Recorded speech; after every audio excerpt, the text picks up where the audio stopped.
41 confirmed kills, 36 minutes, one severed ear, and a Georgia farm boy who never fired a gun in anger before 1943. The numbers sound impossible.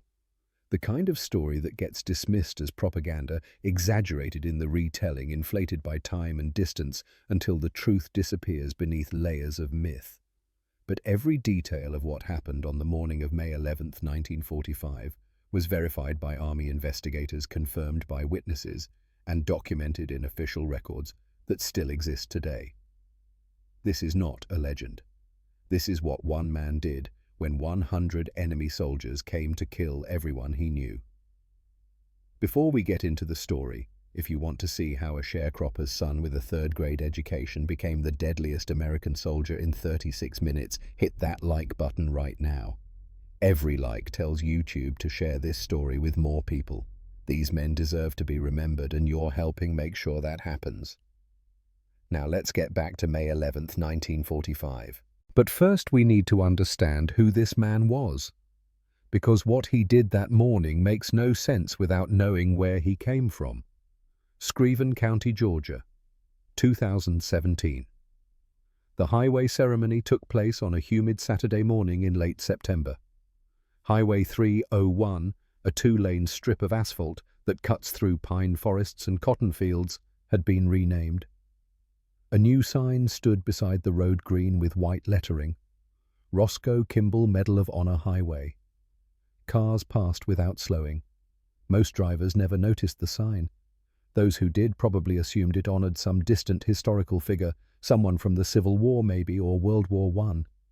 The name meant nothing to them.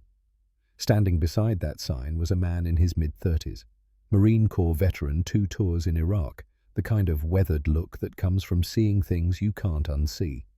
His name was Michael Kimball, Roscoe Kimball's grandson. A reporter approached him after the ceremony, asked him what his grandfather was like. Michael looked at the sign for a long moment before answering. "I didn't know," he said. "Not until I was 25. My history teacher mentioned it in class. I came home and asked my mum why nobody ever told me Grandpa had a Medal of Honor. She said he kept it in a drawer, never talked about it, never wanted us to know." The reporter pressed. Surely he must have said something, told stories, mentioned the war. Michael shook his head. "He told me about hunting, taught me to shoot when I was 10. But the war, nothing. He died in 1997. I was 15, and I never knew what he did until 13 years later." What Roscoe Kimball did defied belief. Even now, knowing it happened, it seems impossible. One man against 100, 36 minutes that should have ended in massacre. But understanding what happened requires going back further, back to the place that made him, back to Georgia, back to poverty so deep it carved itself into bone. Luzon, Philippines. May 11th, 1945. 4:47 a.m. Private Roscoe Kimball lay in his tent near Dingalan Bay, unaware that approximately 100 Japanese soldiers were creeping through the jungle toward his position. 24 years old, 2.5 years in the Army, a sharecropper's son from Georgia with a third-grade education. The tent was standard issue canvas, 8 feet by 6 feet, barely tall enough to stand in. Roscoe's M1 rifle lay beside him. He had just finished a 12-hour shift at the machine gun position 30 yards away. 3 other soldiers had relieved him. He walked to his tent, lay down with his boots still on, and fell asleep within seconds. The jungle was quiet. That should have been the first warning. By May 1945, the Philippine campaign had already cost the United States over 60,000 casualties. Japanese forces on Luzon refused to surrender. They launched night attacks, dawn raids, suicide charges against American perimeters. Every soldier in Company A of the 123rd Infantry Regiment, 33rd Infantry Division, knew the threat was constant. You slept with your rifle. You never fully relaxed. You listened to the jungle, even in your dreams. But tonight, the jungle was silent. Company A had established this outpost 3 weeks earlier. The position guarded a crucial supply route between the coast and inland units still fighting Japanese holdouts in the mountains. The perimeter consisted of sandbag walls, foxholes, and one light machine gun emplacement that covered the most likely approach from the northeast. Intelligence reported scattered enemy units in the area, but nothing organized enough for a major assault. Intelligence was wrong. The Japanese attack force had been planning this raid for 5 days. They watched the American position, counted the soldiers, timed the guard rotations, studied the gaps in the perimeter. Over 100 men from remnants of units still fighting on Luzon had gathered for this assault. They carried rifles, grenades, knee mortars, and swords. Their orders were simple: overrun the position, kill everyone, take the supplies. The vanguard moved through the darkness with practiced silence. These were not inexperienced conscripts. They were veterans of jungle warfare, survivors of campaigns across the Pacific, men who had learned to fight in conditions that broke lesser soldiers. They knew how to move through vegetation without sound, how to avoid the moonlight, how to slip past sentries. Leading the advance element was Sergeant Hiroshi Tanaka, 32 years old. Before the war, he had been a kendo instructor in Osaka, 8th Dan ranking. He had trained students in the art of the sword for 12 years. The weapon he carried now was not a practice blade. It was a katana family heirloom edge, sharp enough to cut through bone. His orders were specific. Eliminate the first Americans silently. No gunfire. Swords and bayonets only. By the time the main force attacked, the perimeter would already be compromised. The defenders would wake to chaos, confusion, death coming from the darkness. Tanaka reached Roscoe's tent at exactly 4:47 a.m. He could hear the American breathing inside, deep, regular rhythm, sound sleep. One quick strike would end this man's life before he could raise an alarm. Tanaka gripped the katana with both hands, positioned himself at the tent flap, calculated the angle. In kendo, the first strike was everything: speed, precision, commitment, no hesitation. The blade moved through air like thought. He threw open the tent flap and brought the sword down in a diagonal slash aimed at Roscoe Kimball's neck.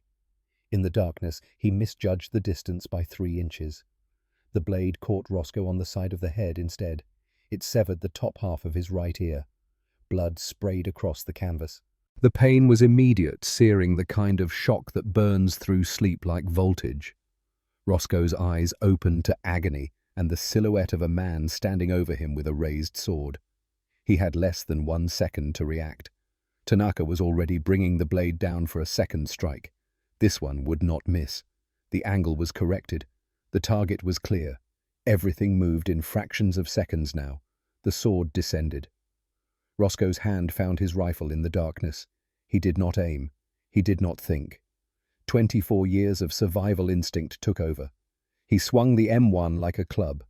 The rifle butt, that heavy walnut stock and steel butt plate, caught Tanaka under the chin with enough force to shatter bone. The impact made a sound like a branch breaking. Tanaka's head snapped back. His grip on the katana loosened. Roscoe swung again. The second blow crushed Tanaka's skull. The Japanese sergeant collapsed onto the tent floor, dead before his body finished falling. Outside the tent, Roscoe could hear them. Footsteps. Dozens of footsteps moving fast through the camp, shouting in Japanese, the distinctive crack of Arisaka rifles mixing with the heavier reports of M1 Garans. Screaming, the metallic rattle of machine gun fire. The main assault had begun. Roscoe grabbed his rifle and stepped out of the tent. Blood poured down the side of his face from where his ear had been. His head rang from the sword strike. His vision swam, but what he saw made his blood run cold. The machine gun position was 30 yards from his tent. 3 Americans had been manning it when he went to rest, Waylon Briggs and 2 others.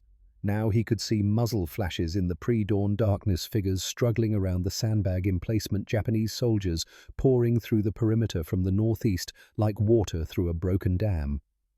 They were everywhere. Roscoe's mind processed the tactical situation in the time it took his heart to beat twice. The machine gun was the key to the entire position. It covered the main approach to the American camp. If the Japanese captured it and turned it around, they could rake the entire perimeter with fire. Every American in Company A would die. He could run, head toward the rear of the camp, find cover, wait for reinforcements. It would be the smart choice, the safe choice. One man with a rifle could not stop what was happening at that gun pit, but Waylon Briggs was at that gun pit. Waylon Briggs, 22 years old, from a farm outside Tupelo, Mississippi. The man who had pulled Roscoe out of a river in New Guinea when malaria fever made him too weak to swim. The man who shared his rations when Roscoe went 2 days without food during the jungle campaign. The man who wrote letters home to Roscoe's family because Roscoe could barely write his own name.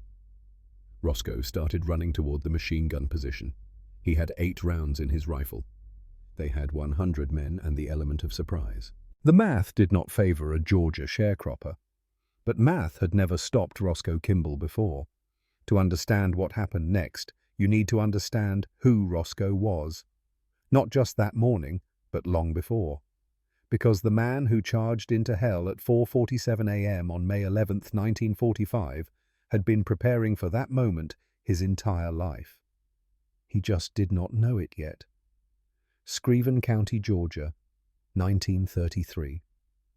The Kimball family lived in a sharecropper shack 14 miles outside Sylvania. The house had 4 rooms, gaps in the floorboards wide enough to see the dirt below, and a roof that leaked in 8 places when it rained. 6 children slept in one room, the parents in another. The 3rd room served as kitchen, dining room, and living room. The 4th room stored whatever they could grow or kill that week. Roscoe was the 4th child. Born in 1921 during a time when poverty was not yet called the Depression, because it was just called life. His father, Cletus Kimball, sharecropped 40 acres of cotton and tobacco. The landowner took 2/3 of everything they produced. What remained barely fed the family. Cletus Kimball was 45 years old in 1933. He had fought in France during the Great War, came home with a shrapnel scar across his back and lungs that never worked quite right after the gas. He did not talk about the war, but he had learned things in France: how to move quietly, how to read terrain, how to make a single shot count because ammunition was precious and mistakes were fatal.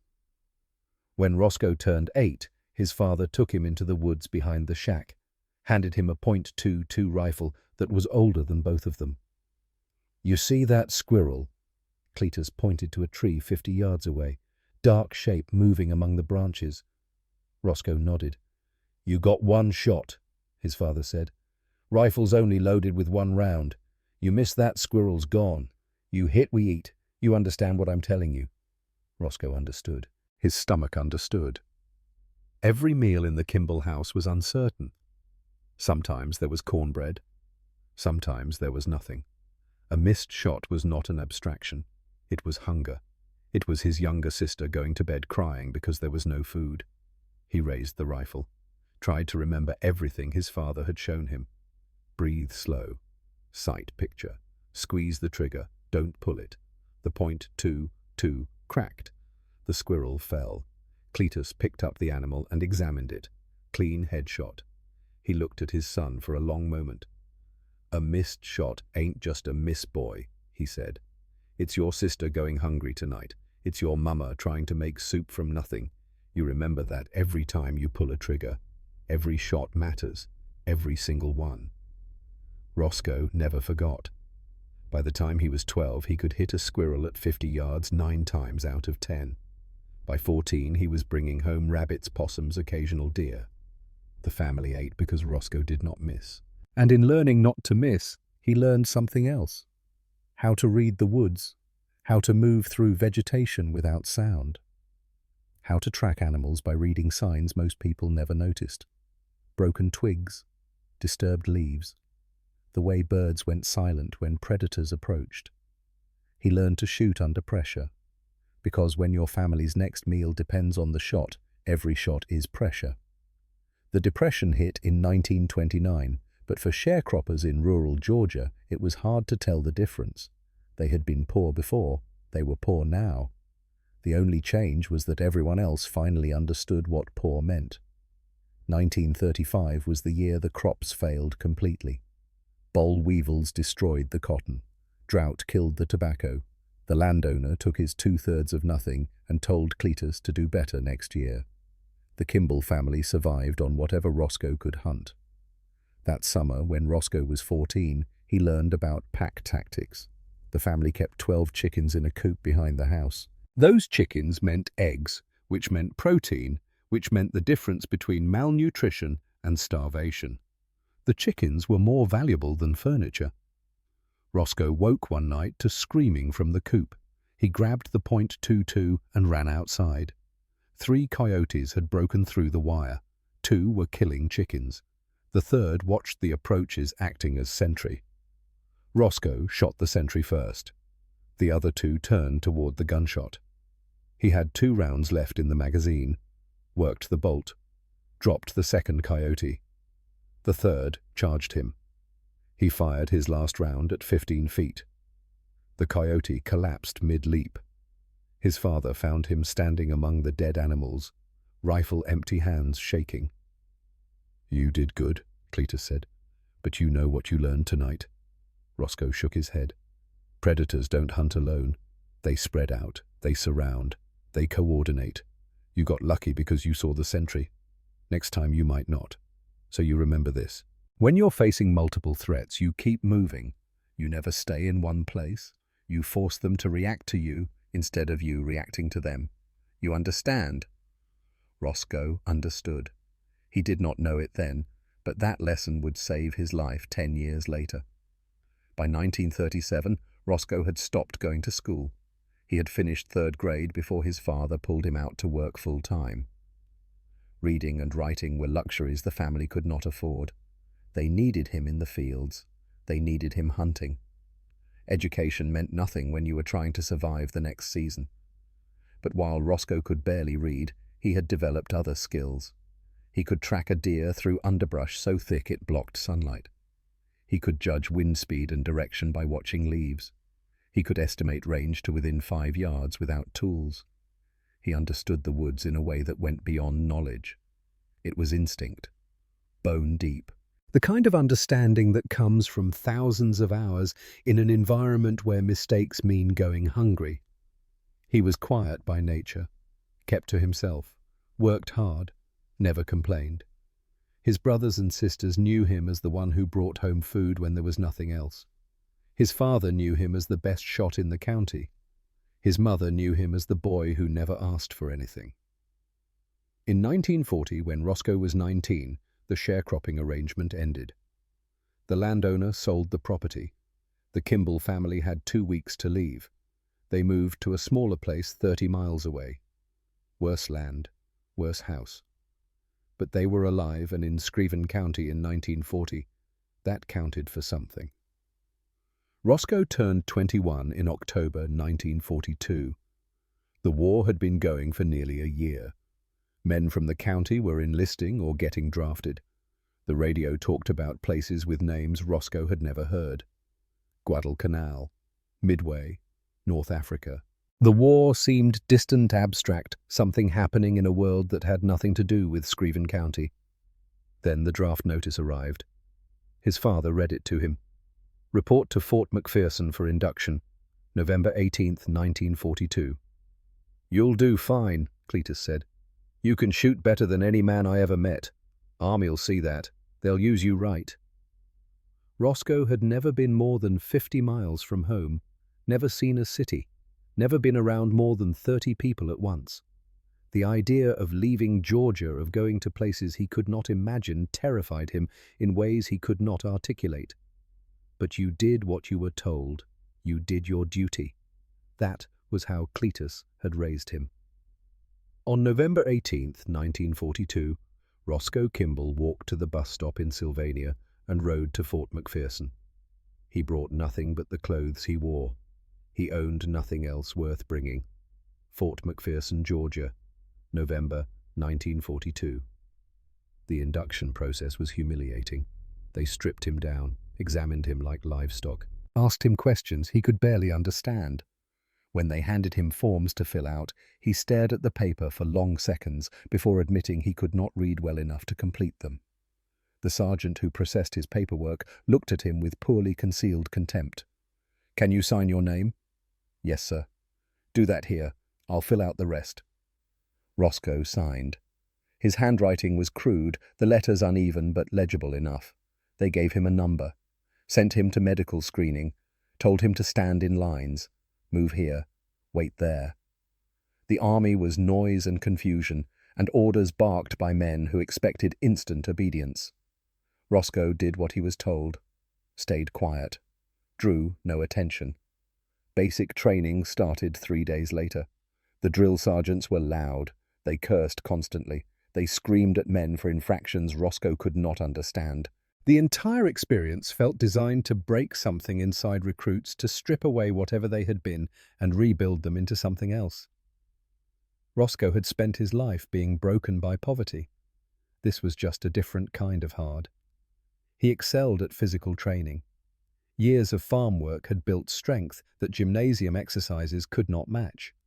He could march 20 miles with a full pack and arrive less tired than men half his age. He followed orders without question. He kept his rifle clean, his uniform presentable, his bunk inspection ready. But the written tests defeated him. He failed every exam that required reading comprehension. His scores placed him in the bottom 5% of his training company. Several officers suggested he be reassigned to labor battalions. Let him dig ditches, unload supplies, tasks that did not require intelligence. Then came rifle qualification. The qualification course used M1 Garand rifles, 8-round internal magazine, semi-automatic, accurate to 500 yards in the hands of a skilled marksman. The Army standard for qualification required hitting 30 out of 50 targets at ranges from 100 to 300 yards. Roscoe hit 49 out of 50. The single miss came at 300 yards, and the target judge later admitted the round had struck within an inch of the bullseye. Wind had pushed it left at the last moment. Under different conditions, it would have been a perfect score. The range officer called him over after the qualification ended. "Where did you learn to shoot like that, Private?" "Home, sir, Georgia." "You hunt?" "Yes, sir, all my life." The officer studied him for a moment. "You're not regular Army material, are you? Can barely read. But I've been running this range for 3 years.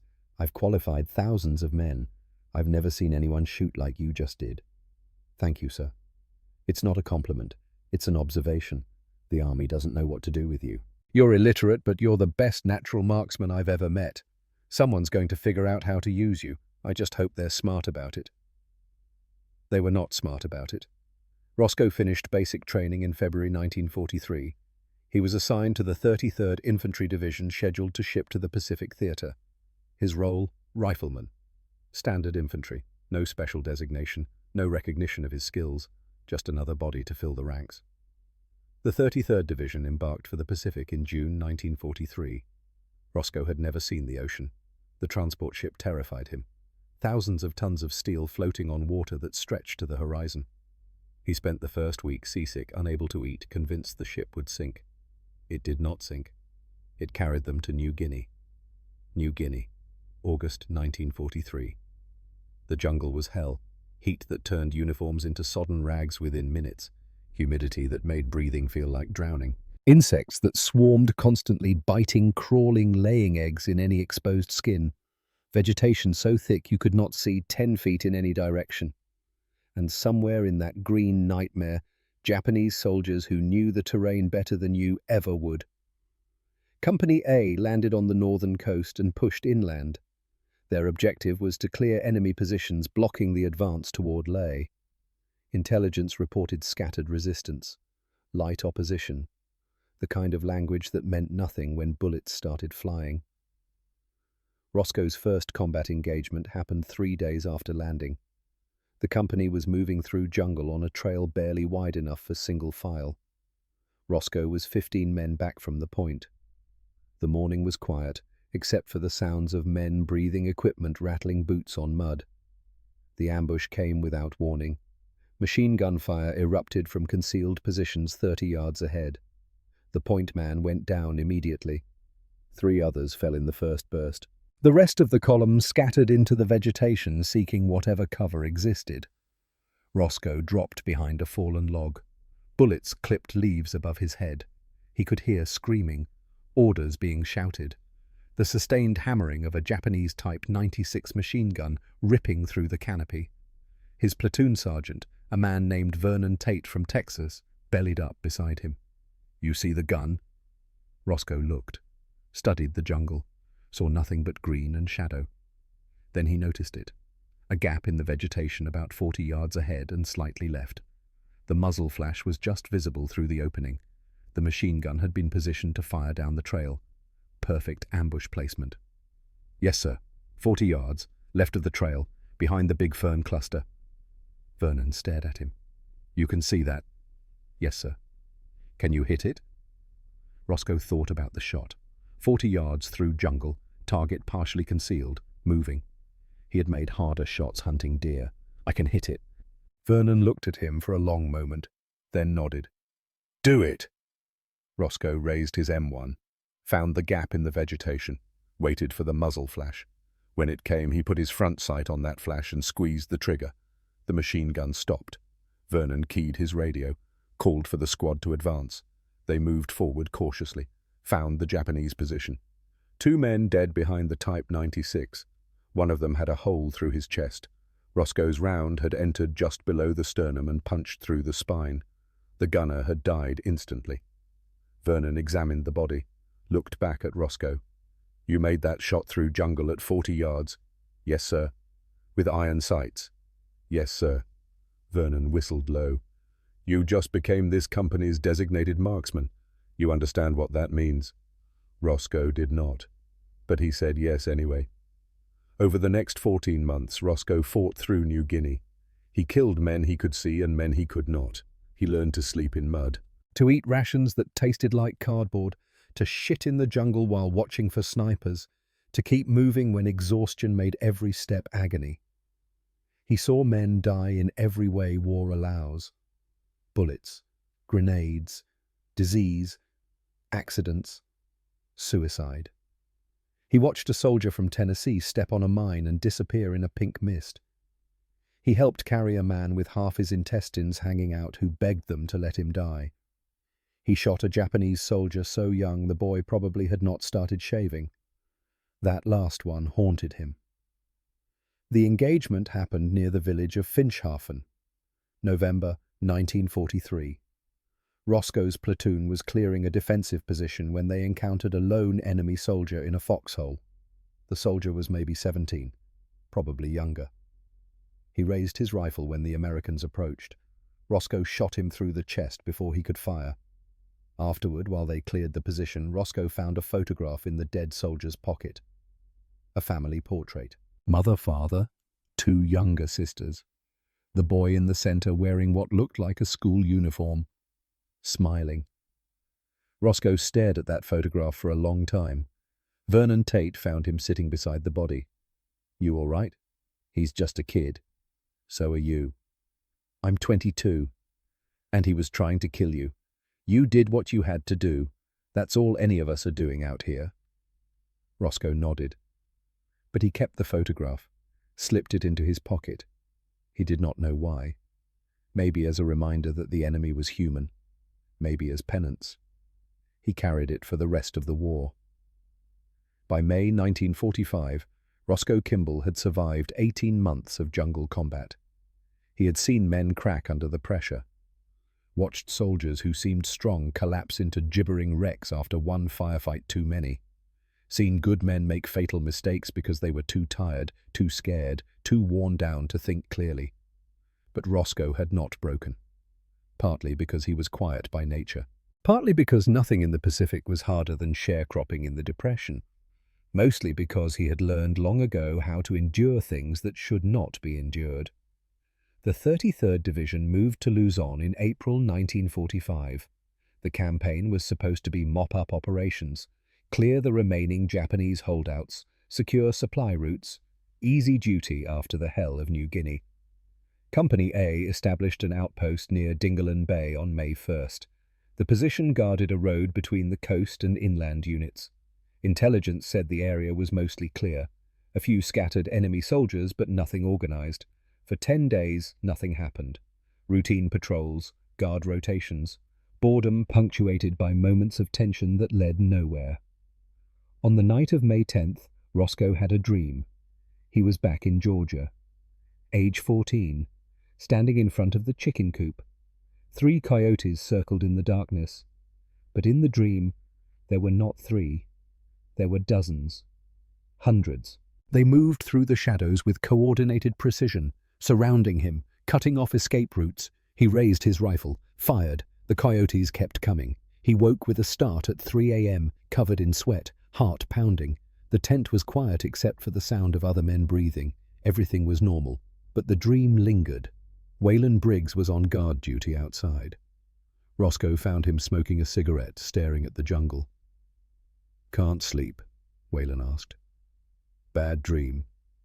"About what?" Roscoe looked at the tree line. Dark shapes against slightly less dark sky. "Coyotes. Back home. But different. More of them." Waylon took a drag. "It's just a dream, Roscoe." "Maybe." Roscoe kept staring at the jungle.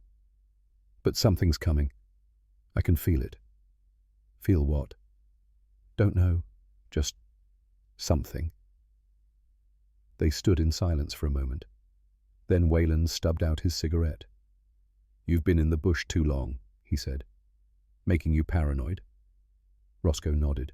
But the feeling did not go away. That sense of being watched, of predators in the darkness, waiting. An hour and 47 minutes later, Sergeant Hiroshi Tanaka would open his tent with a sword, and Roscoe would understand what the dream meant. On May 10th, Roscoe pulled a 12-hour shift at the machine gun position. The machine gun was a Browning M 1917 water-cooled belt fed capable of sustained fire. It was the heaviest weapon in the outpost, the defensive linchpin. 3 men crewed it in shifts. Roscoe's shift ended at 4:30 a.m. Waylon Briggs relieved him. Waylon and 2 other privates took over the gun.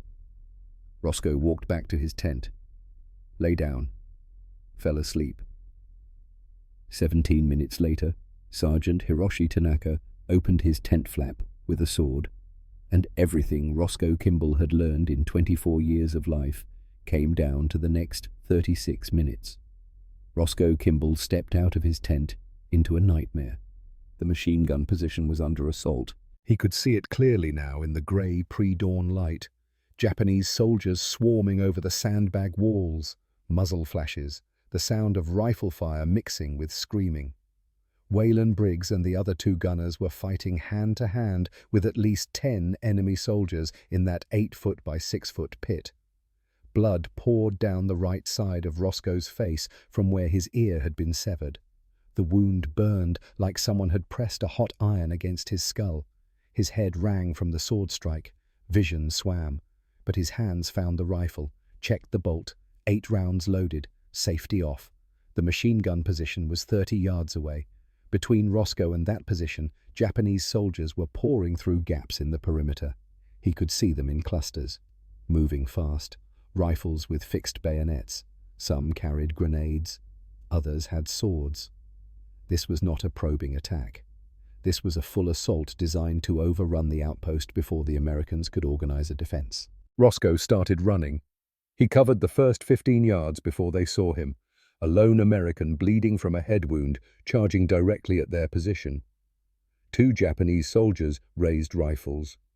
Roscoe shot the first one at 60 feet. The M1 kicked against his shoulder. The soldier dropped. He shifted aim, shot the second man at 45 feet, kept running. 4 more soldiers turned toward him. They were between him and the machine gun. He could not go around them, could not stop. Stopping meant dying. He fired on the move. 3 rounds. 2 men fell. The 4th tried to swing his rifle around, too slow. Roscoe's 5th shot caught him in the chest at 20 feet. The M1's bolt locked back. That distinctive metallic ping as the empty clip ejected. 8 rounds gone. Roscoe reloaded without breaking stride. His hands moved automatically. Pressed the clip down into the receiver. Feel it seat. Thumb off the bolt release. The bolt slammed forward, chambering around. 3 seconds total. He had practiced that reload 1,000 times. He vaulted over the sandbag wall and landed in the machine gun pit. 10 Japanese soldiers were inside that confined space. Some were trying to turn the Browning around. Others were fighting Whalen and the two other Americans. One soldier had Whalen pinned against the sandbag's bayonet raised for a killing thrust. Roscoe shot him first, point-blank range. The round entered behind the man's ear and exited through his face. Brain matter splattered across Whalen's uniform. Roscoe shifted aim, second soldier turning toward him. Shot to the chest. The man's sternum shattered. He dropped.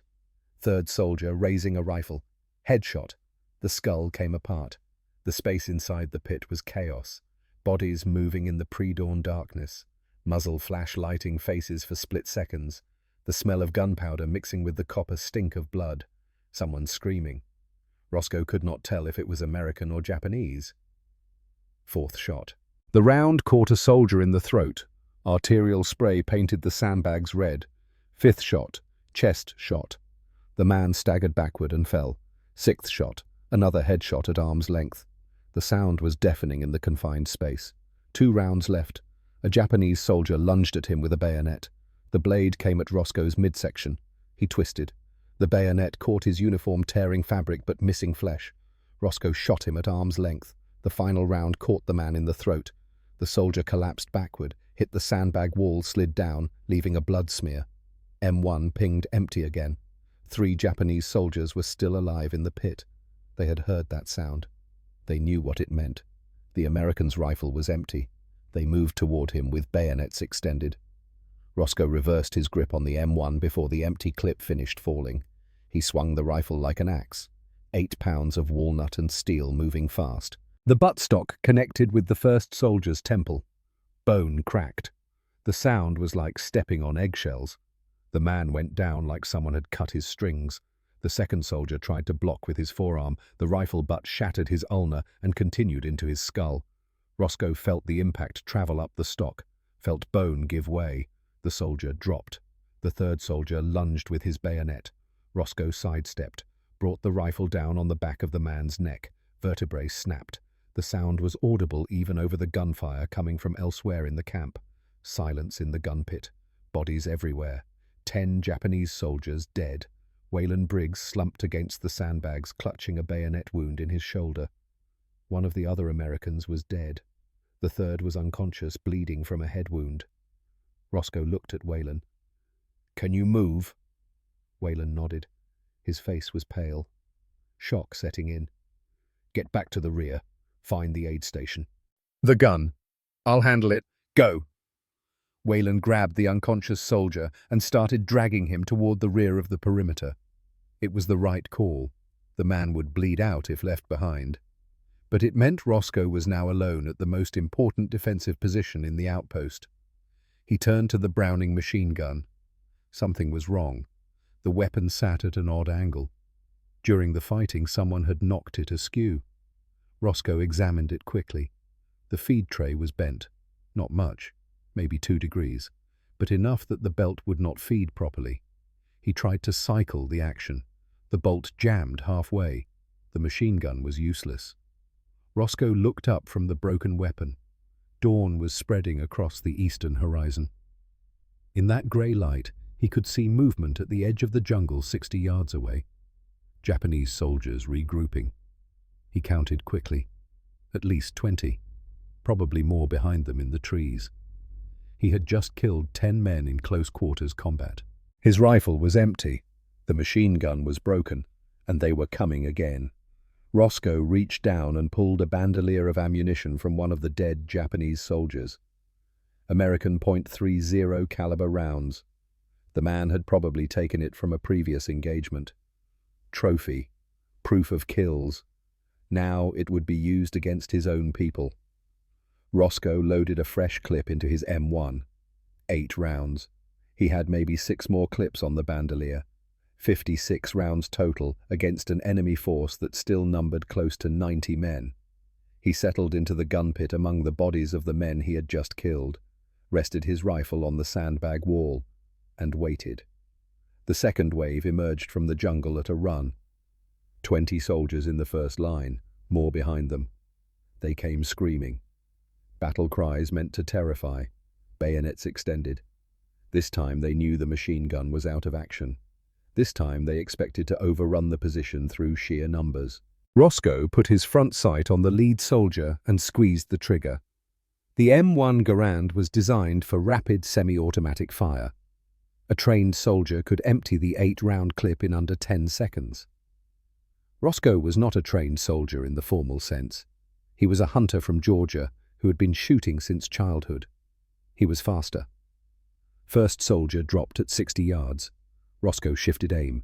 Second man fell. Third, the rifle kicked against his shoulder with each shot. Brass casings ejected to his right, clinking against the sandbags. He did not think about what he was doing. His body remembered thousands of hours in Georgia woods. Lead the target. Squeeze the trigger.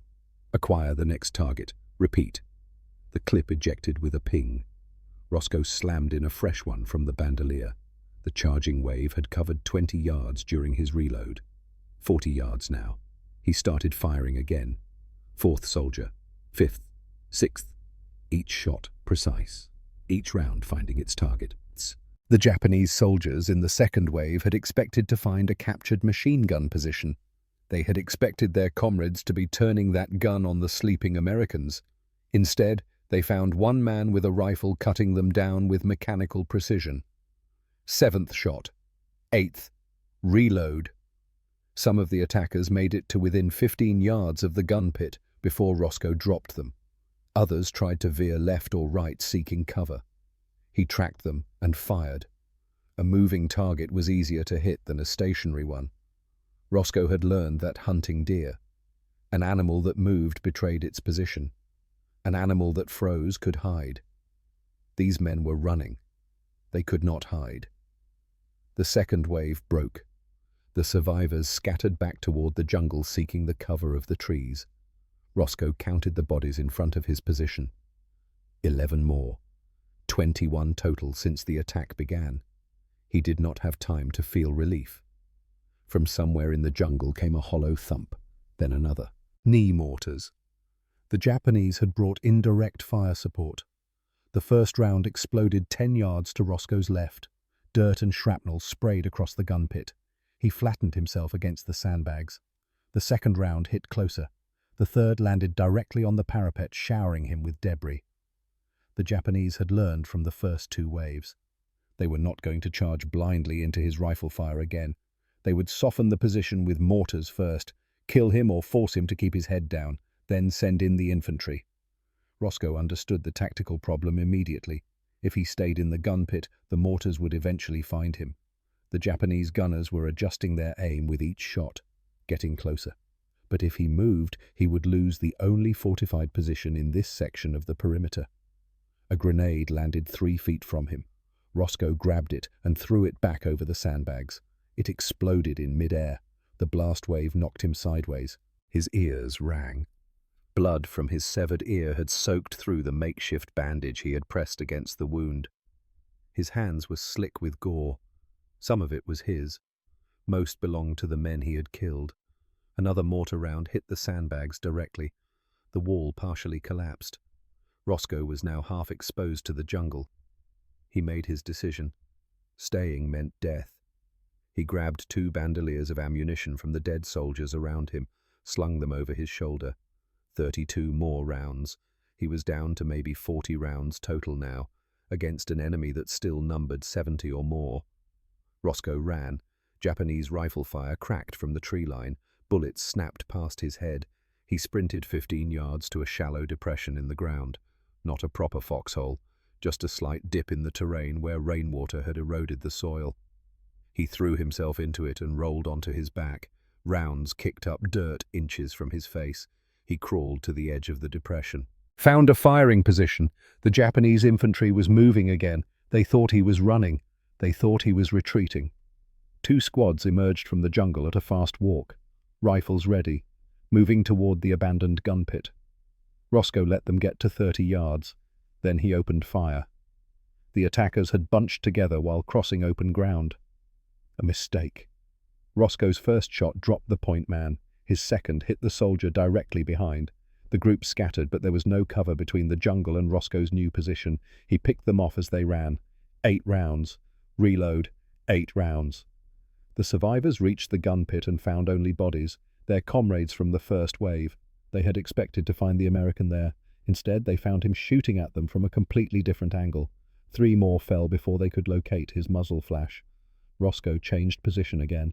He moved 10 yards to his right while the Japanese tried to reorganize. Found another depression. Started firing from the new location. He was doing what he had done in Georgia woods. Never stay in one place. Never let your target predict where the next shot will come from. His father had taught him that lesson with the coyotes. You keep moving. You force them to react to you instead of you reacting to them. The Japanese were running in circles. 26 minutes had elapsed since Sergeant Tanaka slashed open his tent. Roscoe had killed at least 34 enemy soldiers. His ammunition was running critically low. His ear was still bleeding, and he could see movement in the jungle that suggested the enemy was massing for another major push. He needed more ammunition, and he knew exactly where to find it. The dead Japanese soldiers around the gun pit carried ammunition, not just the .30 caliber rounds he had already scavenged. Some of them had Arisaka rifles with full pouches. Others had grenades clipped to their belts. Roscoe needed to get back there. He waited for a lull in the mortar fire, counted to 3 in his head, then sprinted across the open ground toward the gun pit. Rifle fire erupted from the tree line. Roscoe ran in a zigzag pattern.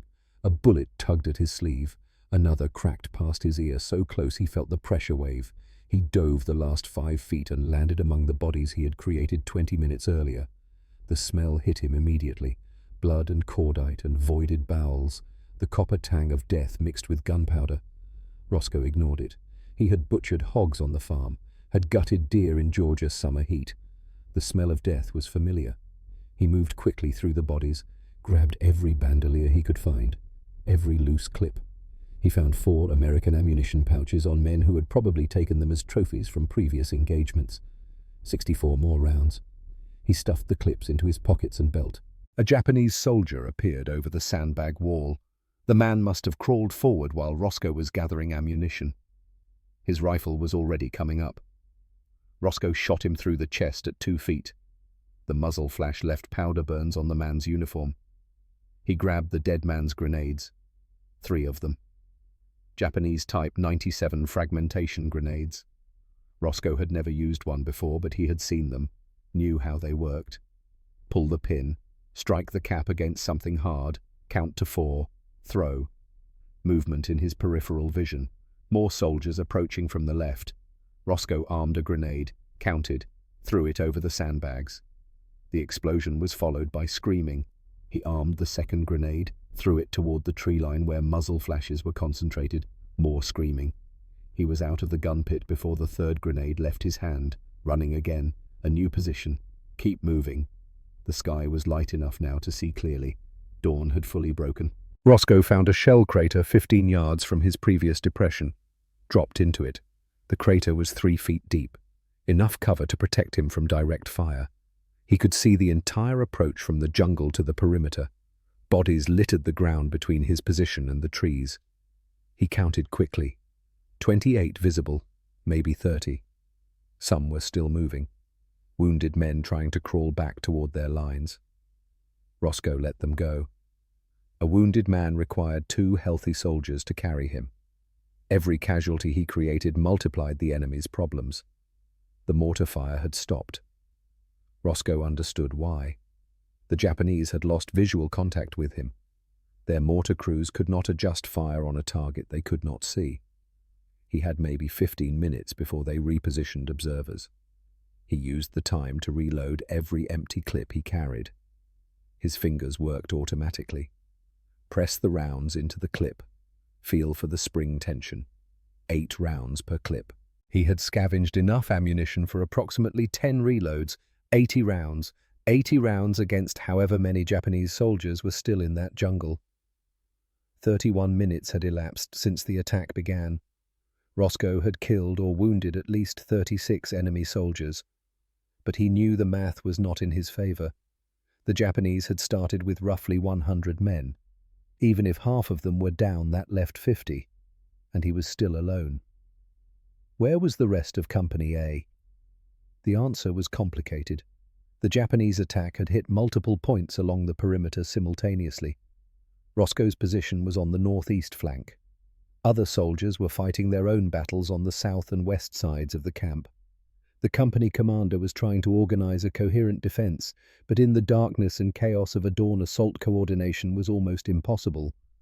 Roscoe did not know any of this. He knew only that no one had come to help him. No reinforcements, no supporting fire. Just him, his rifle and the bodies piling up in front of his position. The Japanese regrouped at the edge of the jungle. Through gaps in the foliage, Roscoe could see officers gathered around a map. One of them was shouting. Even at this distance, even without understanding Japanese, Roscoe could hear the frustration in that voice. A runner emerged from the southern approach, bloodied, missing his helmet. He spoke rapidly to the officers, gestured back toward the killing ground, toward the gun pit, toward the craters where bodies lay scattered. One officer grabbed the runner by the collar, shook him. The runner kept talking, pointing, making a single gesture with his hand. One finger raised. The officer released him, stepped back, raised binoculars and scanned the American perimeter, searching, trying to understand. Roscoe ducked lower in his crater. He understood what was happening. The Japanese were figuring it out. Not multiple defenders. Not a squad with interlocking fields of fire, one American, one rifle, moving between positions. The officer lowered his binoculars. Roscoe saw him shake his head, saw him turn to his subordinates. The man's body language said everything. Disbelief. Rage. The kind of anger that comes when the impossible has happened and you do not know how to respond. They had expected to overrun this outpost in 5 minutes. They had committed over 100 men, lost nearly 40% of their force. And it was not to a machine gun nest, not to a reinforced position, to one Georgia farm boy who would not stop shooting. The officer made a decision, pointed toward a new section of the perimeter, not the gun pit, not the craters, the supply tents to the south, a different approach, bypass the demon in the crater and hit the camp from an undefended angle. Roscoe watched them redeploy and understood their plan before they executed it. They were going to swing around his flank, hit the camp from a direction he could not cover, and there was nothing he could do to stop them from his current position. He had a choice: stay in his crater where he had cover and clear fields of fire, or move to intercept an attack he might not reach in time. Roscoe climbed out of the crater and started running toward the supply tents.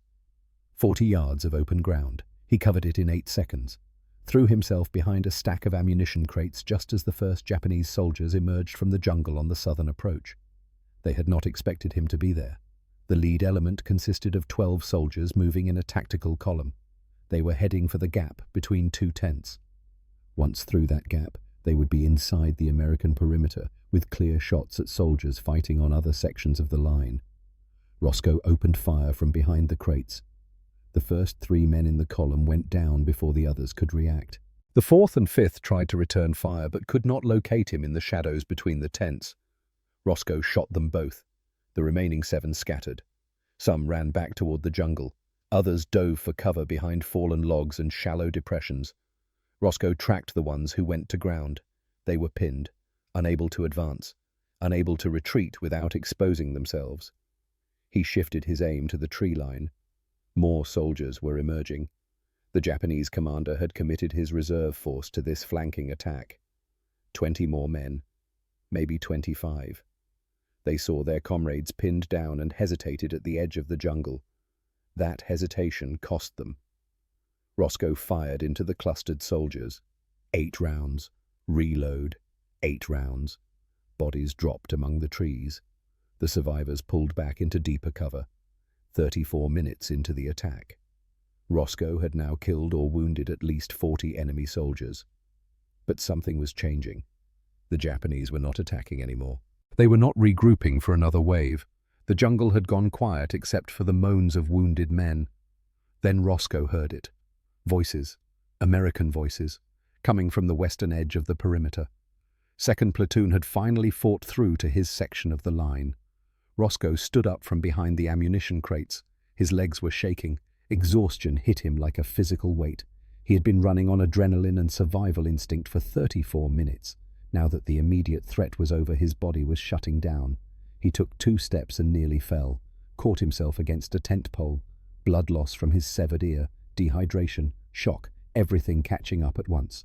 American soldiers appeared through the smoke and morning haze. They were moving cautiously, weapons ready, expecting more fighting. They stopped when they saw Roscoe, stopped and stared at the carnage around him. Bodies everywhere. Japanese soldiers slumped over sandbags, crumpled in shell craters, sprawled among the supply crates, piled on top of each other near the shattered machine gun emplacement. The ground was littered with spent brass casings, blood soaked into the dirt. 36 minutes of hell documented in corpses and empty shells. Roscoe lowered his rifle. The M1's stock was cracked from repeated impacts against human skulls. His uniform was torn and stained. His hands were covered in blood. Some of it was his own. Most belonged to the men he had killed. Sergeant Vernon Tate, the platoon sergeant from Texas who had been with Roscoe since New Guinea, approached slowly. He looked at Roscoe, looked at the bodies, looked back at Roscoe. "Private Kimball," Vernon said quietly. "What in the name of God happened here?" Roscoe pressed a blood-soaked bandage against what remained of his right ear. His voice, when he spoke, was flat, emotionless, the tone of a man reporting facts. "They came at 4:47. Cut my ear off in the tent, killed Tanaka. Got to the gun before they could turn it. Gun was broken, they kept coming. I kept shooting." Vernon stared at him. "How many?" "Don't know. Lost count after 20. Other soldiers were spreading out across the battlefield now, checking bodies, marking positions. One of them called out, "Sergeant Tate, you need to see this." Vernon walked to the gun pit, looked inside. 10 bodies crammed into an 8 by 6 foot space. Some killed by gunfire, others by blunt force trauma. Skulls crushed, necks broken. He turned back to Roscoe. "You did this, all of this by yourself." Roscoe nodded. Vernon Tate had fought in 3 campaigns. He had seen brave men and cowards, heroes and men who broke. But he had never seen anything like this. One soldier, alone, against 100. He ordered his men to start a body count. It took 20 minutes. When they finished, the count was 41 confirmed enemy dead in Roscoe Kimball's defensive zone. An additional 15 to 20 wounded had crawled back to Japanese lines.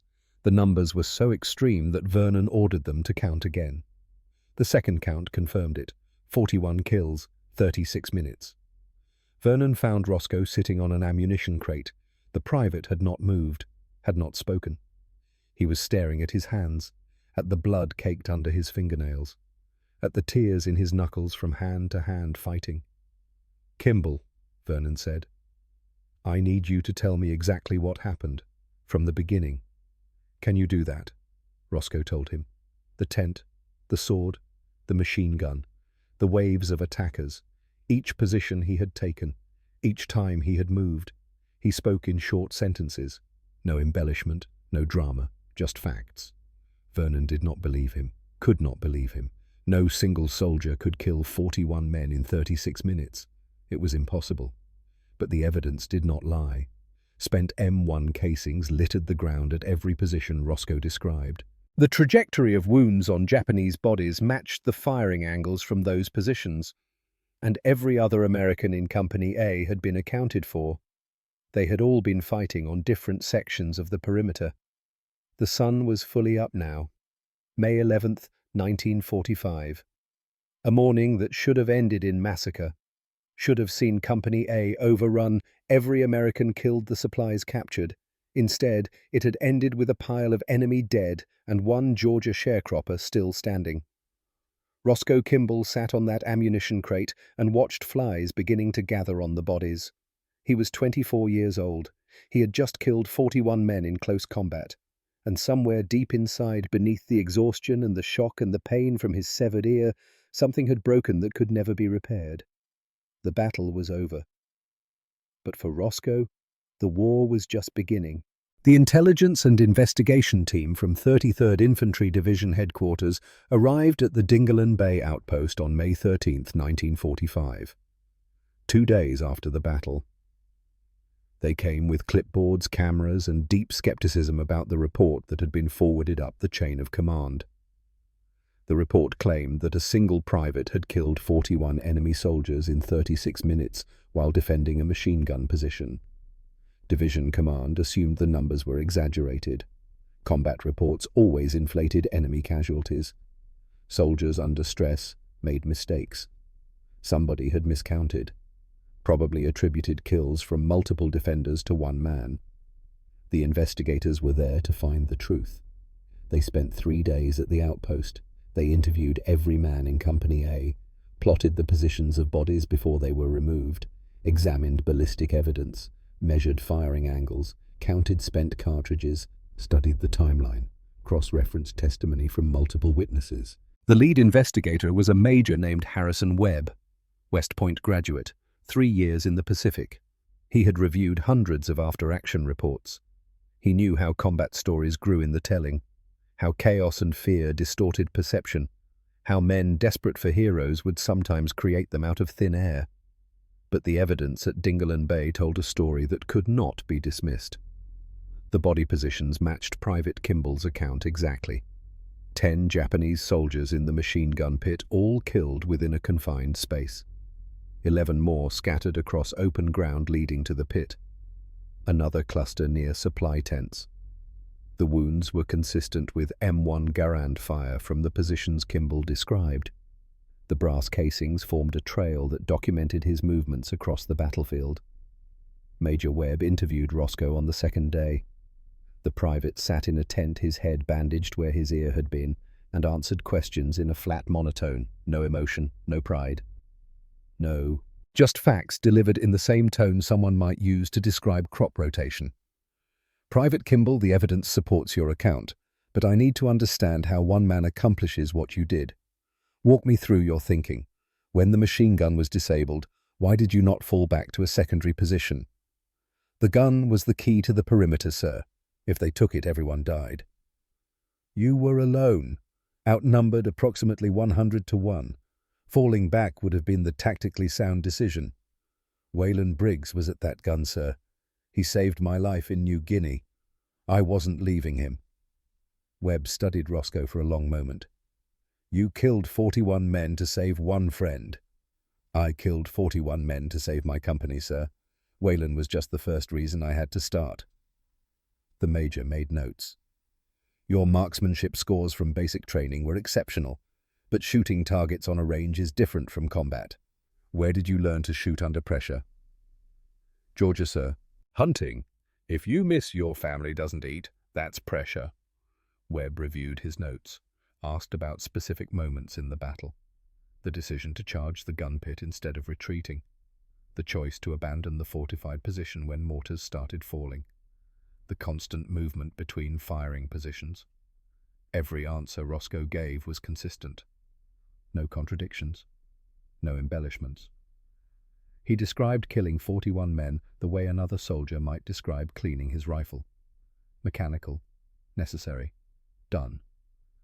On the third day, Major Webb submitted his findings to division headquarters. The report was simple and devastating. After thorough investigation, this office has determined that Private Roscoe E. Kimball, Service Number 34156729, acting alone and without support, engaged and neutralized 41 confirmed enemy combatants during a coordinated assault on the Company A perimeter at Dingalan Bay, Luzon, on May 11, 1945. The engagement lasted approximately 36 minutes. Private Kimball's actions directly prevented the annihilation of his company and the loss of critical supply infrastructure. His gallantry and tactical proficiency exceed any comparable action documented by this investigator. Recommend immediate consideration for Medal of Honor. The recommendation went forward. Battalion approved it. Regiment approved it. Division approved it. By June 1945, the paperwork was on its way to the War Department in Washington. But while the bureaucracy of recognition ground forward, Roscoe Kimball was falling apart. The nightmares started 3 days after the battle. Roscoe would fall asleep and immediately find himself back in the gun pit. The smell of blood and cordite, the feel of his rifle stock crushing bone, the sound of men screaming. He would wake up swinging, reaching for a weapon that was not there, convinced Japanese soldiers were coming through his tent. The other men in his squad learned to wake him from a distance. Talk to him from the tent entrance rather than shaking his shoulder. More than once, Roscoe came out of a nightmare with his hands around someone's throat before he fully regained consciousness. He stopped sleeping more than 2 hours at a time. Dark circles formed under his eyes. His hands developed a tremor. During meals, he would suddenly stop eating and stare at nothing. His fork halfway to his mouth, lost in some memory he could not escape. Waylon Briggs, recovered from his bayonet wound, tried to talk to him. They sat outside the camp perimeter one evening in late May. The sun was setting over the jungle. Insects buzzed. Somewhere in the distance, artillery fire rumbled like distant thunder. "You saved my life, Roscoe," Waylon said. "Saved all of us. You know that, right?" Roscoe said nothing, stared at the jungle. "They're putting you in for the Medal of Honor. Sergeant Tate told me. You're going to be a hero." "I killed 41 men, Waylon." "They were trying to kill us." "I know what they were trying to do. Doesn't change what I did. Doesn't change what that makes me." Waylon looked at his friend. "What do you think it makes you?" "I don't know anymore." They sat in silence for a while. Then Waylon spoke quietly. "You remember that Japanese kid you shot at Finschhafen, the one with the family photo?" Roscoe nodded. "You still carrying that picture?" "Yeah." "Why?" Roscoe thought about the question. "Reminds me they're people, not just targets, people with families, people who probably didn't want to be here any more than we do." "You think the men you killed at the gun pit had families?" "I know they did." "And you think you should feel guilty about killing them, don't you?" Waylon was quiet for a long moment. "I feel grateful to be alive. I feel grateful you were there. I feel a lot of things, but guilt. No. They came to kill us, Roscoe. You stopped them. That's not murder. That's survival." "Doesn't feel like survival. Feels like something else." "What does it feel like?" Roscoe did not answer, could not put it into words. The weight of 41 lives, the knowledge that his hands had ended all of them, the memory of crushing skulls with his rifle stock, the wet sound bone makes when it breaks, the look in men's eyes when they realize they are about to die. He had done what he had to do. He understood that intellectually. But understanding did not make the memories go away, did not stop the nightmares, did not answer the question that kept circling through his mind in the dark hours before dawn. The war in the Pacific ended on August 15th, 1945. Japan surrendered. The fighting stopped. Men who had been preparing to invade the Japanese home islands suddenly found themselves with nothing to do but wait for transportation home. Roscoe Kimball waited in the Philippines for 4 months, processing paperwork, standing in lines. The military bureaucracy that had shipped him to war now had to ship him back. The machinery moved slowly. During those 4 months, he received mail from home for the first time. His mother had written 12 letters. They had been following him across the Pacific, delayed by routing errors and the chaos of war. He sat in his tent and read them in order. The first letter was from November 1943. She wrote about the farm, about his younger siblings, about how proud they were of him, how they prayed for him every night. The handwriting was shaky. His mother had barely more education than he did, but the love in those words was clear. The second letter mentioned that his father's lungs were getting worse. The gas from the Great War was catching up with him.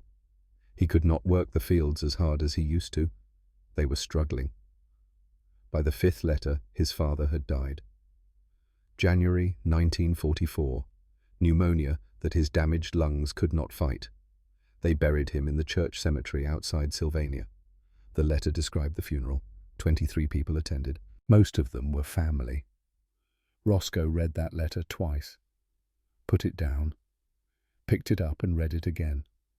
His father was dead, had been dead for 18 months, and Roscoe had been killing people in the jungle while his father was dying in Georgia. The guilt that had been building since May 11th found a new target. He had not been there. He had been halfway around the world shooting strangers, while the man who taught him everything died surrounded by family. Died knowing his son was not coming home. Might never come home. The rest of the letters chronicled the family's decline. Crop failures, money problems. His younger brother had quit school to work. His sisters had taken jobs in town. The family was surviving, but barely. They needed him. And he was in the Philippines waiting to go home to people who needed him 18 months ago.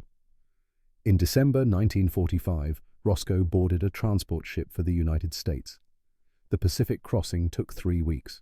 He spent most of that time on deck staring at the ocean, trying to figure out how to be normal again. How to go back to Georgia and pretend the last 3 years had not happened. The ship docked in San Francisco on January 8, 1946. Roscoe processed through separation with thousands of other soldiers.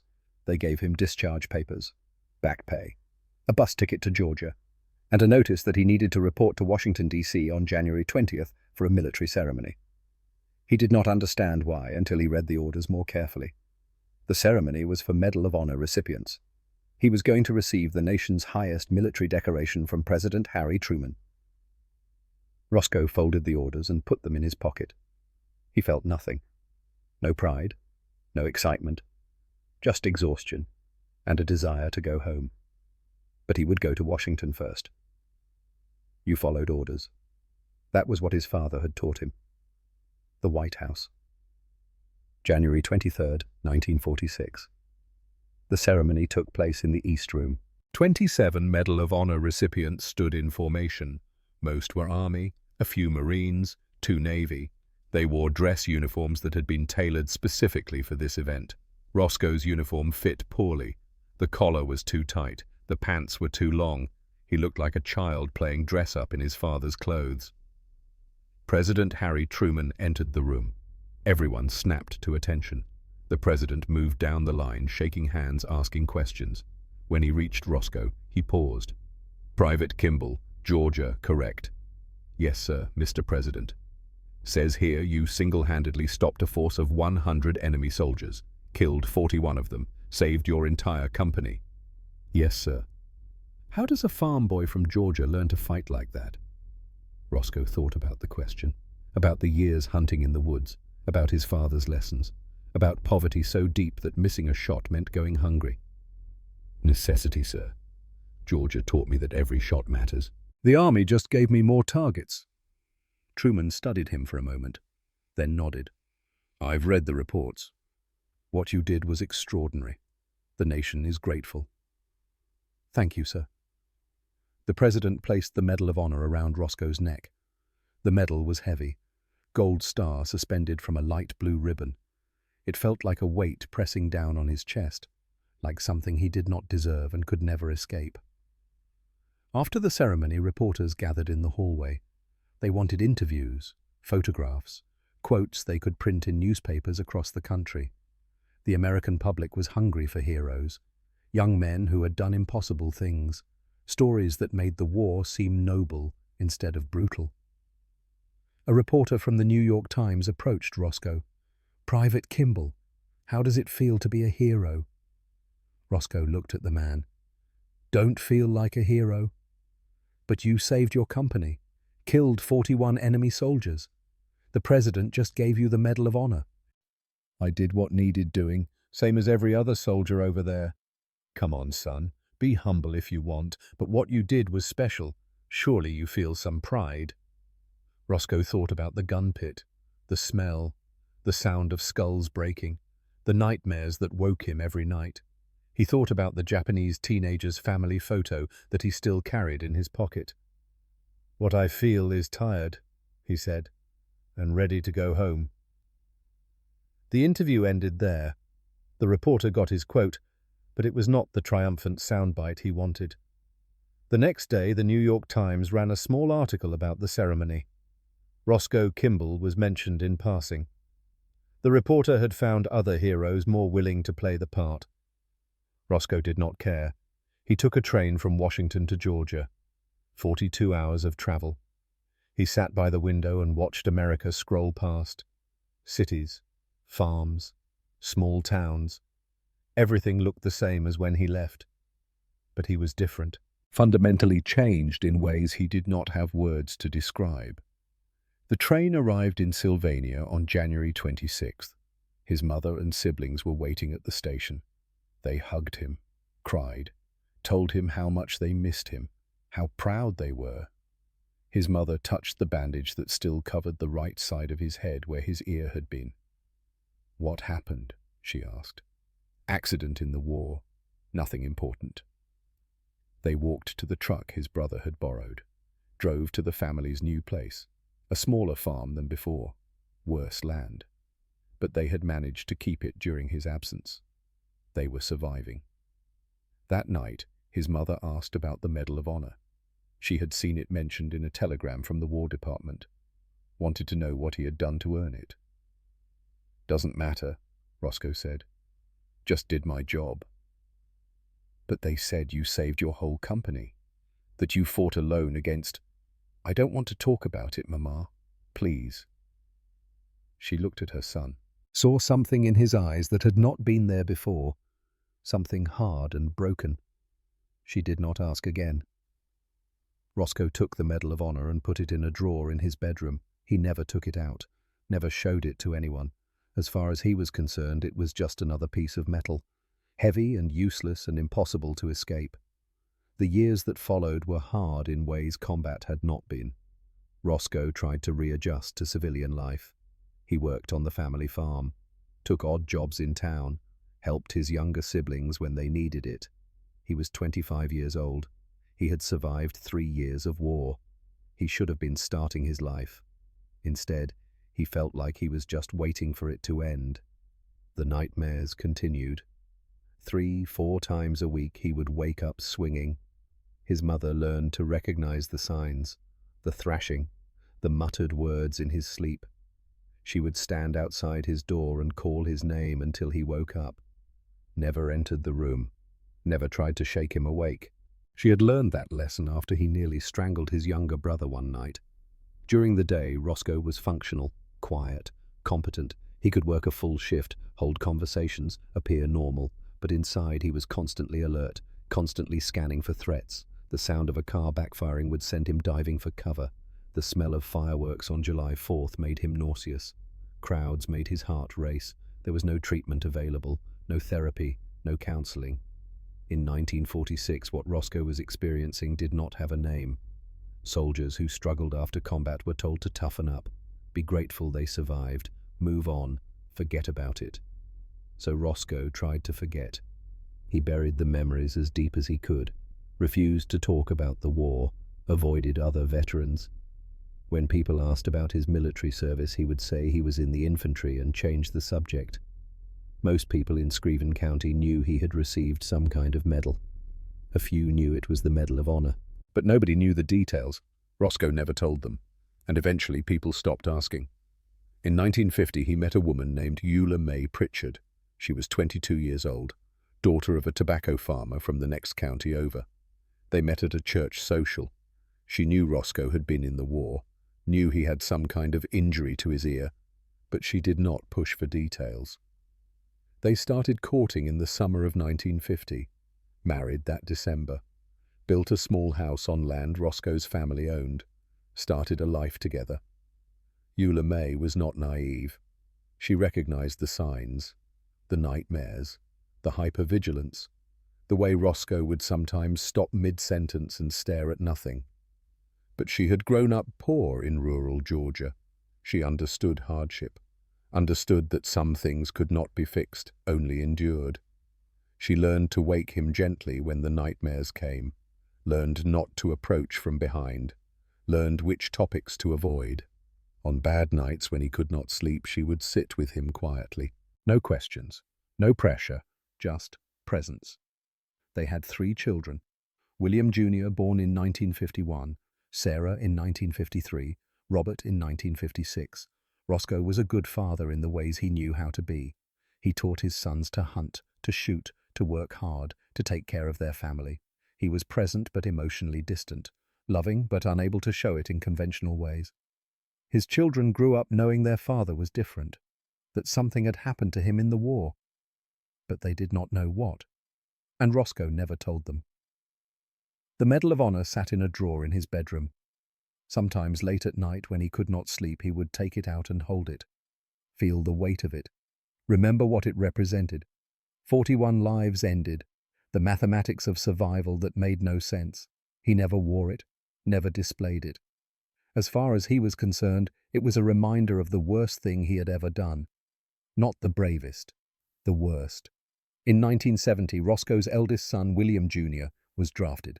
The news hit Roscoe like a physical blow. His son was going to war, going to experience the things Roscoe had spent 25 years trying to forget. William came to his father before shipping out. "Dad, I know you don't talk about the war, but I'm scared, and I need to know. What was it like?" Roscoe looked at his son, saw himself at 21, young, naive, about to step into hell. "It's not glorious," he said quietly. "It's not what you see in movies. It's dirty and confusing, and most of the time you're just trying not to die. You do what you have to do. You protect the men next to you, and you try to come home. Mum said you got a medal, that you saved a lot of people." "I killed a lot of people.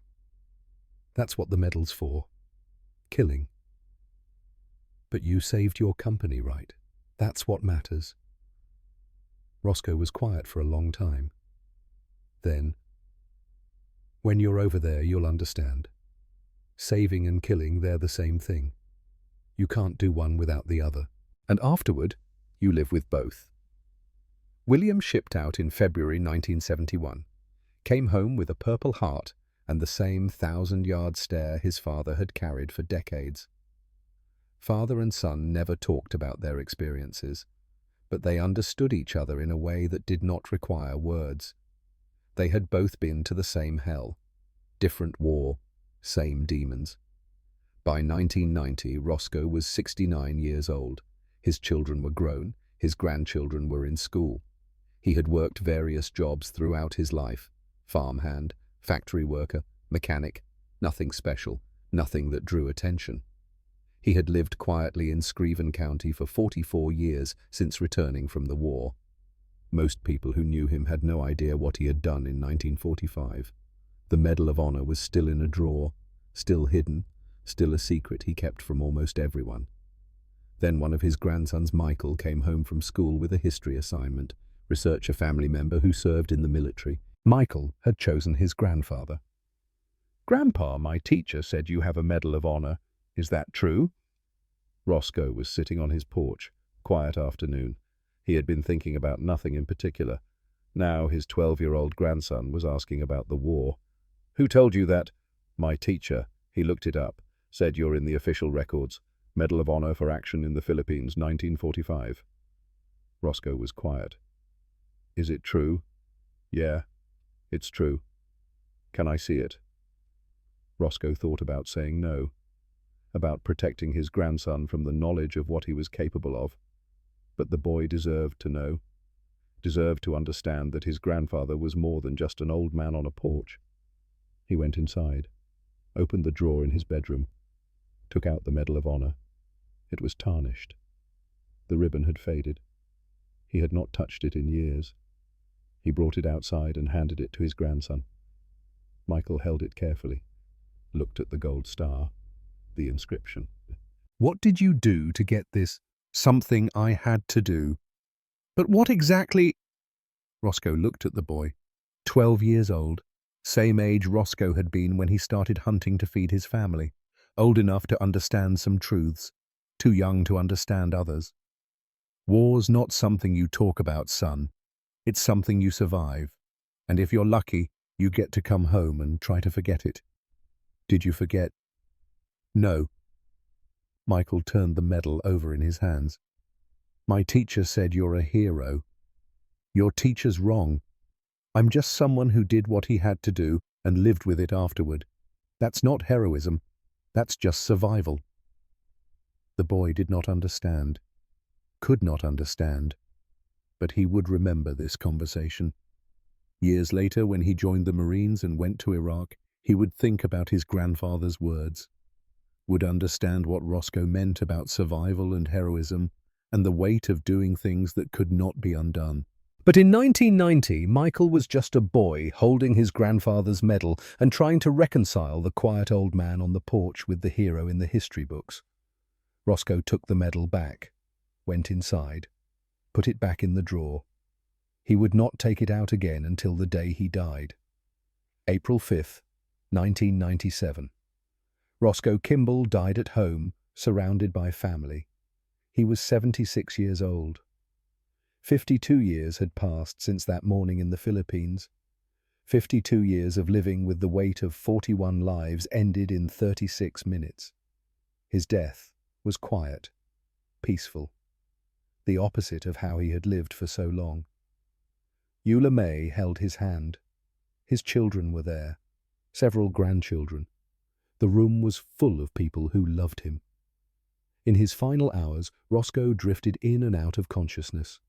Sometimes he was present, sometimes he was somewhere else. Back in Georgia, back in the jungle, back in the gun pit. At one point he opened his eyes and looked at Eula May. "I'm tired," he said. "I know, honey." "You can rest now." "All those men, I still see them. I know. Does it make me a bad person? What I did?" Eula May squeezed his hand. "You did what you had to do. You saved your friends. You came home to us. That's all that matters." Roscoe closed his eyes. When he opened them again, there were tears. "I just wanted to come home. That's all I ever wanted. Just to come home. And you did. You came home. You had a family. You had a life. You survived. Surviving's not the same as living. I know. But you did both. Maybe not the way you wanted, but you did." Roscoe died 3 hours later. The last thing he said was his father's name, Cletus, calling for the man who taught him to shoot, who taught him that every shot matters, who never lived to see what those lessons would create.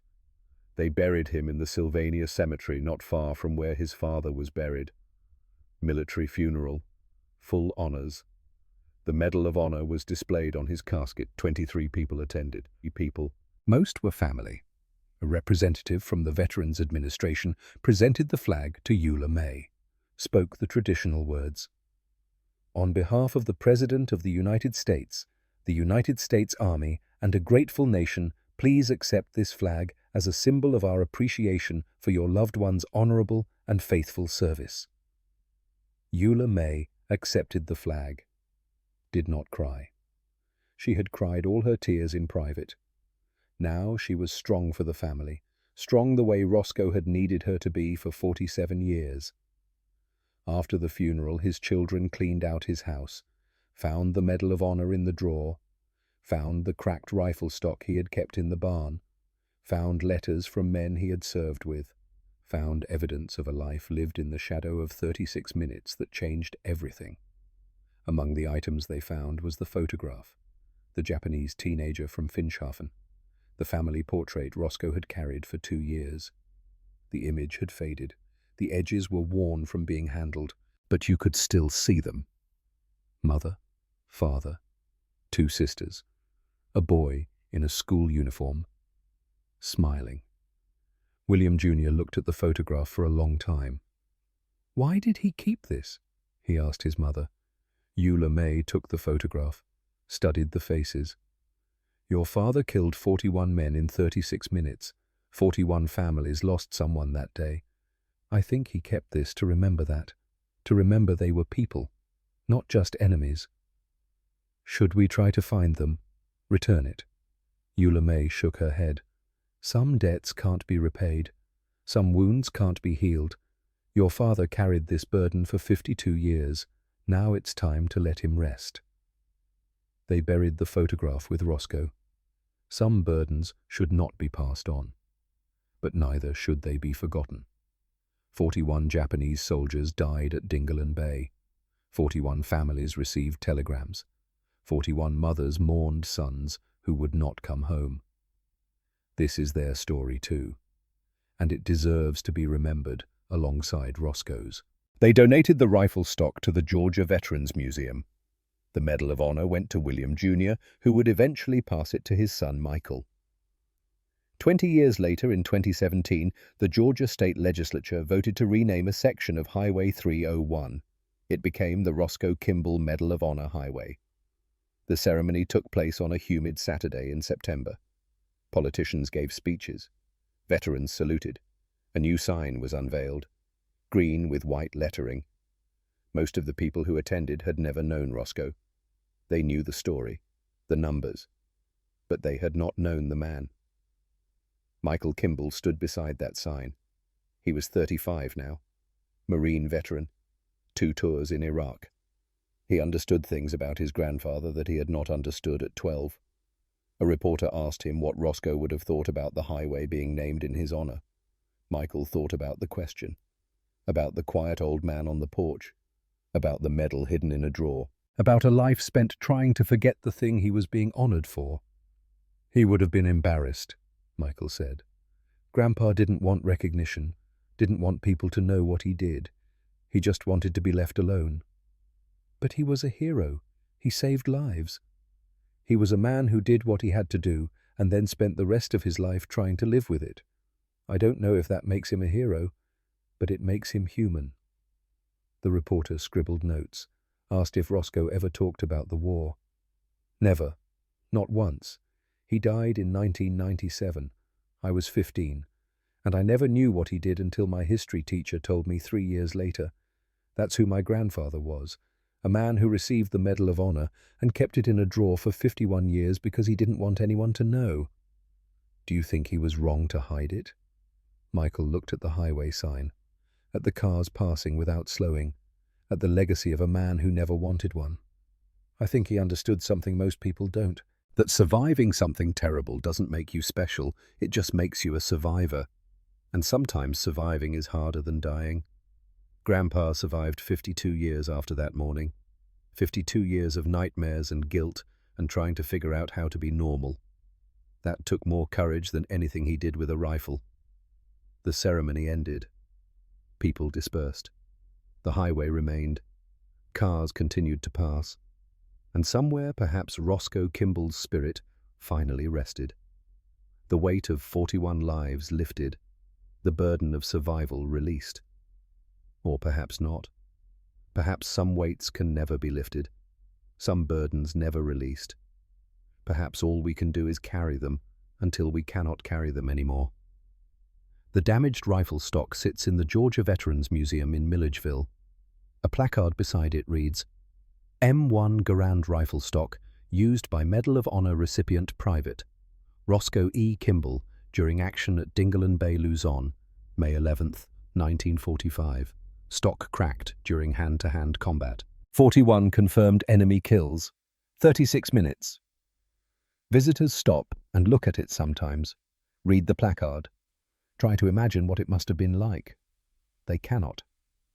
The reality of that morning exists only in historical records and in the memories of men who are mostly dead now. The rifle stock is just wood and steel, cracked and old and preserved behind glass. But to those who know the story, it represents something else.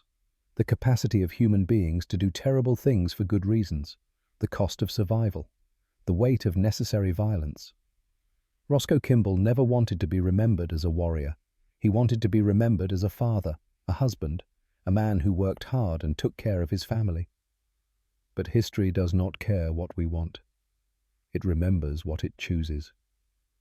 And so Roscoe is remembered for 36 minutes on a morning in May, for 41 lives ended, for survival purchased at the cost of nightmares that lasted 5 decades, for a medal hidden in a drawer and a wound that never healed. He was not the kind of hero they make movies about. He was the kind of hero who came home and suffered in silence, who did his duty and paid the price and never asked for anything in return. The kind of hero America needs but rarely deserves. Roscoe Kimball was 24 years old when he fought alone against 100 enemy soldiers. He was 76 when he died. In the 52 years between, he lived a quiet life, raised a family, worked hard, tried to forget. But the war never forgot him. And now, thanks to a highway sign in Georgia and a rifle stock in a museum, neither will we. This is the story of Private Roscoe Kimball.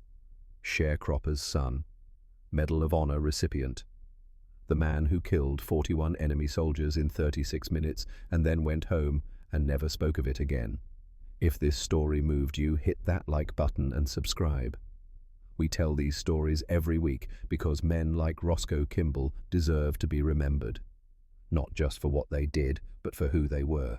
Leave a comment and let us know you're here. These stories matter, and you're helping make sure they're never forgotten. Thank you for watching. Thank you for making sure Roscoe Kimball does not disappear into silence. He earned that much. And so did the 41 men he killed, who also had families waiting for them to come home. War has no winners, only survivors. And Roscoe Kimball survived until he could not survive anymore. Rest in peace. Private, your war is finally over.